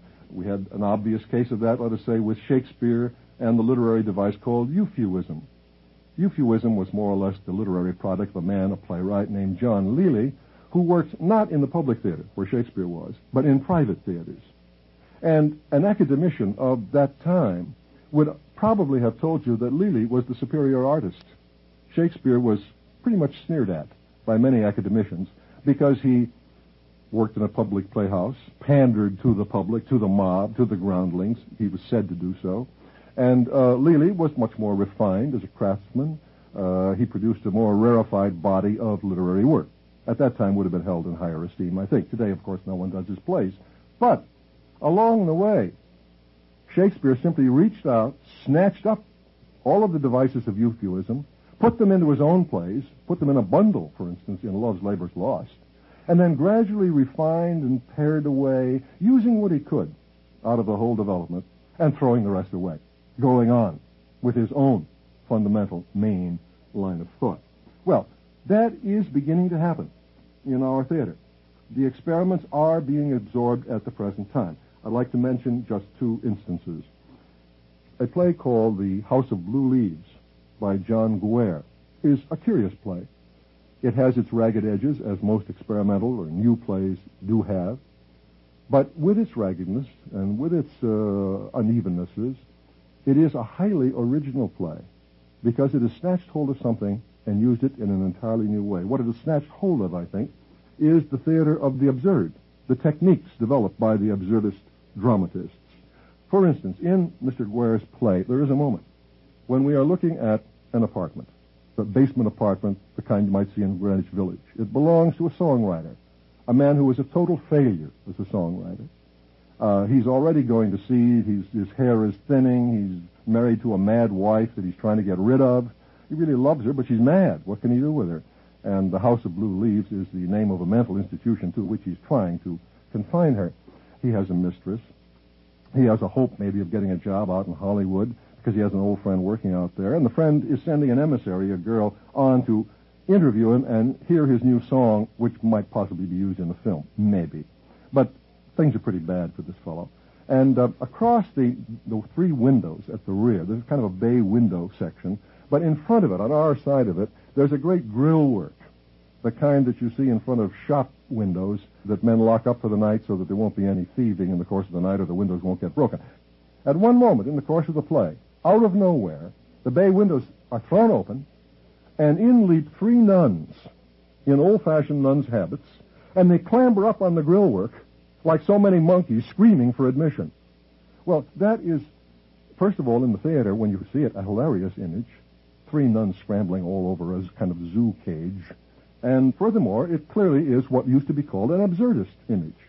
An incongruous, an illogical, an irrational, an inexplicable image, you might say. Now, the difference being this, that in absurdism, it would have been left at that. You would have got the image, and it would have been allowed to remain there in its absurdity, with the absurdity forever unexplained, because, according to the absurd theorists, logic was impossible. The absurd theater canceled out the possibility of reason accomplishing anything for us. Logic was of no use to us in our attempt to understand the world. For instance, Eugene Ionesco, in his play Rhinoceros, deliberately has a logician as one of his characters, and at one point he says on the stage, here is an example of a syllogism. The cat has 4 paws. Isidore and Frico both have 4 paws. Therefore, Isidore and Frico are cats. An old gentleman who's been listening says, my dog has got 4 paws. The logician says, then it's a cat. The old gentleman says that, so then, logically speaking, my dog must be a cat? The logician says, logically, yes. But the contrary is also true. Now, what we're doing here, you see, is simply giving the lie to logic, saying that logic is not logical, does not prove anything, nothing can be done with it. Dead end, the end. Let us not try to conceptualize or conceive the world or our part in it by these means. In another Ionesco play, The Lesson, there is a professor working with a student and trying to give her a language lesson, and he talks this way. He says, I had a friend who could not pronounce the letter F. Instead of F, he said F. Thus, instead of birds of a feather flock together, he said birds of a feather flock together. He pronounced Philly instead of Philly, Furman instead of Furman, French bean instead of French bean, go frig yourself instead of go frig yourself, fee-fi-fo-fum instead of fee-fi-fo-fum, and so on and on and on. Now, what we have here again is a total cancellation of distinctions. There can be no explanation for this anywhere along the line. Let us give up trying to distinguish between one thing and another to make a logical separation of one letter from another, or from the pronunciation of one letter from another. These are without value to us, and we might as well forget language altogether, forget our attempt to communicate altogether. This man is clearly not communicating anything to the student he is trying to teach, you see. But then we leave it there. We stop the play at that point, content with this negative statement. In The House of Blue Leaves, Mr. Guare is not content with the first image. The 3 nuns have been on the grill. Funny. And we milk that. We get all we can out of it as an absurd image. But then, gradually, as the play moves along, it turns out, the nuns are admitted, by the way, this is the day that the Pope visited New York City some years ago. And the nuns came out to join the crowd to see him go by in a limousine. But the crowd was so thick they couldn't see him. And they got absolutely desperate. They weren't going home without having seen the Pope. And they were now determined to see him on somebody's television set, and so they broke in to see him on the television set. Well, retroactively, we get the sense, or the logic, the rationale of the situation, which explains it, although first we have got its absurdity. Now, once we get the explanation, we don't stop there. As the play moves along, 2 of those 3 nuns are killed in a bomb blast. That's absurd, too. And the emissary, the girl who comes from Hollywood, turns out to be a character who cannot hear a single word spoken in the entire play. That's an absurd image. The failure to communicate, the inability to communicate, the unreachable. In this case, however, that's also explained. It turns out she's deaf and has a hearing aid, but her battery goes dead. And before she can get a new one in, somebody comes into the room, and she's so embarrassed at having a hearing aid. She's rather young and pretty. But she quickly just brushes the batteries aside and sits through the entire play not understanding a single word that's being said.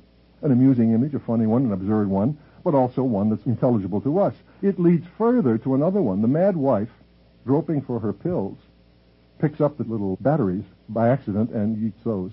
Well, now, what about all this? The play ultimately becomes a succession of just such absurdities, each of which is explained and incorporated into a moving, finally very moving story of a poor man who's been beaten down by life and who is never, never, never going to get out of there. And you feel for him so tremendously by the end of the play that you would scarcely know you were in an absurdist play or one indebted in any way to that school, which was a cold, cold, bleak, and neutral school to begin with. In this play, there's a moment when the songwriter looks at his wife, whom he always did love. He still does love under the madness somehow or other. He looks at her and he puts his hands on her shoulder, looks right into her eyes and says, "I miss you." That's quite touching. And as we move down to the end of the play into his despair, as I say, over this mad woman, she's not so mad that she doesn't recognize White Christmas when he steals it for a tune, by the way. In some ways, again, you invert, you see. The absurd happens and the insane are saner than the sane. But fundamentally, you are watching the story of a broken man who means well, to whom nothing good is ever going to happen. Most touching. And yet we've absorbed, as I say, this very cold residue from a much more bizarre and grotesque form, keeping the grotesquerie, keeping the scale of the absurdity, but at the same time justifying it and moving it forward. Or, to take one more example, and quite a different one, of experiment introducing us to new values in the theater, we might look at Jean-Claude Van Natale's mime play, The Serpent. Now, The Serpent is composed of biblical material. All the material is taken from Genesis, the story of Adam and Eve and the temptation in the garden, Cain and Abel, and so on. It was worked out with the open theater, improvisationally, on the floor of a loft, with the actors doing things spontaneously, Mr. Van Natale providing them with some words here and there. Although he is a gifted writer and fundamentally a word man, Mr. Van Natale is behaving very generously here and saying, we don't want too many words, not too many words. There shouldn't be any more than there are in a religious ceremony, and they shouldn't be any more important than they are in a ceremony. They're not the essence. Let the actor's creation be the essence, and I will just help. In the course of it, there is a Cain and Abel sequence in which we begin by making two statements, two simple statements right at the opening. The statements are made by a trio of girls rocking back and forth, sometimes speaking in unison, sometimes overlapping. And what they say is this: Cain did not know how to kill. Cain did not know how to kill. And as you hear that, you do begin to think. You think, oh, yeah, he wouldn't. After all, if this was the first murder, if nobody had been killed before, he wouldn't know how to do it. He wouldn't know where the seat of life was. He wouldn't know where to strike in order to do the job. I'd never thought of that before. I understand it's in the Talmud, but many people that I've talked to hadn't actually contended with the notion that Cain would be ignorant in approaching the murder of Abel. The other thought is this: and it occurred to Cain to kill his brother, but it did not occur to Cain that killing his brother would cause his brother's death.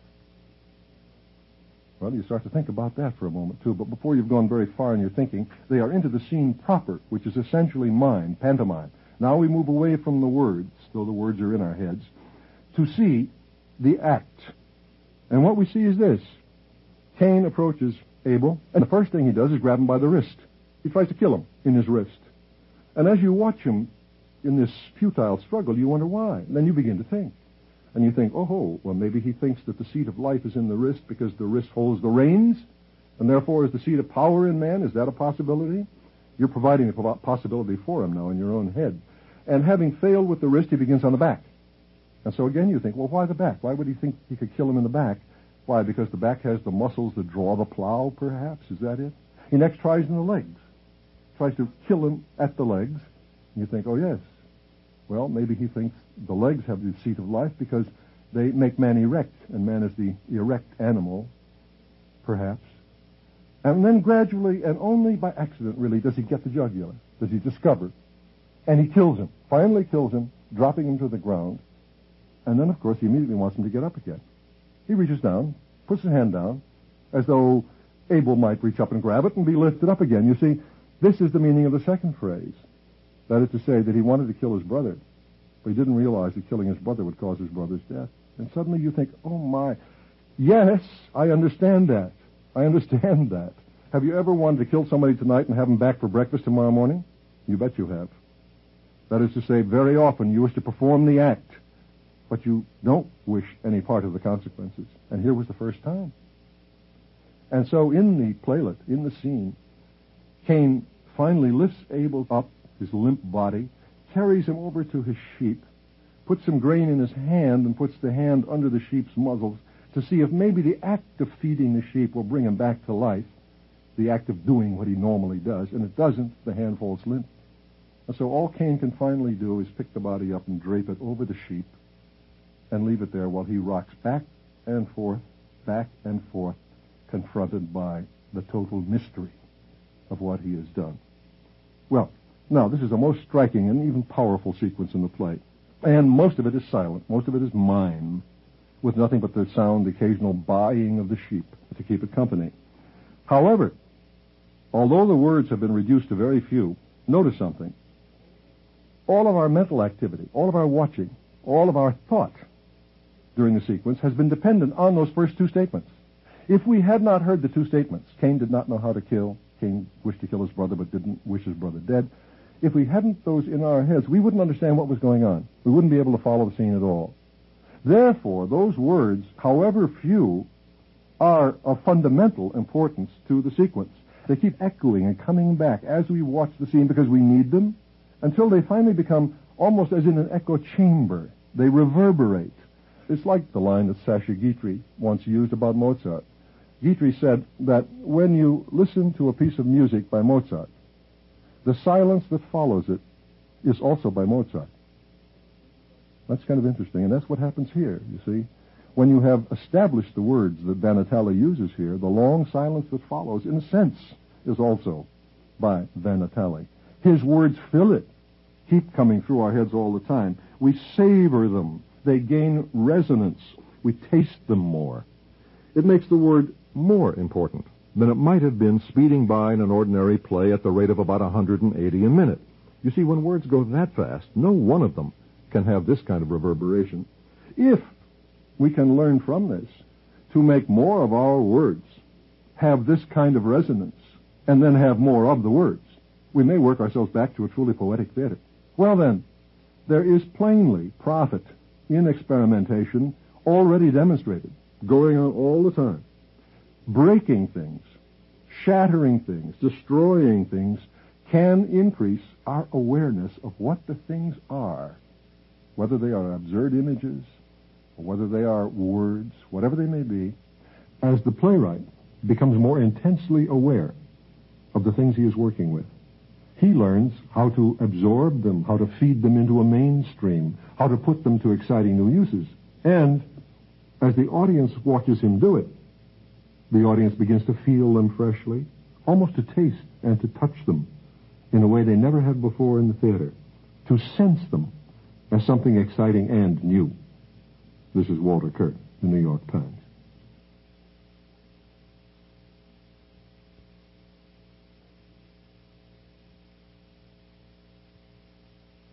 This is Walter Kerr, the New York Times.